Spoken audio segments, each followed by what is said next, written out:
एका माणसाच्या नावावर किती फॉर्म भरण्यात यायला पाहिजे? त्यांनी हजारोच्या संख्येने त्यांनी संकेत चंद्रशेखरजी बावनकुळे यांनी फॉर्म भरलेले आहेत. तर याची माहिती आम्हाला त्यांनी देण्यात यावी. पुरावे आहेत आमच्याकडे. पुरावे अवंतिकाताई लेकुरवाडे आहेत आणि दिनेश भाऊ ढोले यांनी त्यांच्याकडे दिलेले आहेत. मौद्याचे जे उपविभागीय अधिकारी आहेत त्यांच्याकडे दिलेले आहेत. कारवाईची मागणी आहे आमची. जे कामठी मौदा विधानसभा असणार, हिंगणा विधानसभा असणार, लोकसभेनंतर डायरेक्ट 6 महिन्यात 30 ते 35,000 मतांचं तिथं वाढ झालेली आहे. तर हे कशी काय झाली? खूप सारे असे मतदान आहे. दुबार मतदान आहे कामठीमध्ये. 22,775 मतदार आहेत दुबार. तर त्यावर यांनी कारवाई केली पाहिजे. त्याच्यासाठी आम्ही तिथं निवेदन दिलं आहे, पण आतापर्यंत त्याच्यावर चौकशी नाही झाली आणि कारवाई नाही झाली आहे.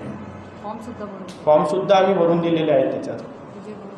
आणि हिंगणा विधानसभामध्ये विजयजी घोडमारे साहेब आहे यांनी न्यायालयामध्ये याचिका केली आहे. त्यानंतरही आतापर्यंत काही प्रश्न म्हणजे सुटले नाही. 20,000 ते 22,000 बोगस मतदाने विधानसभेच्या निवडणुकीच्या अगोदर त्यांनी केस टाकली होती, पण आजपर्यंत त्याचं काही नाही झालं. त्याच्यानंतर आणखी मोठ्या संख्येमध्ये बोगस मतदान तिथं टाकण्यात आलेले आहे.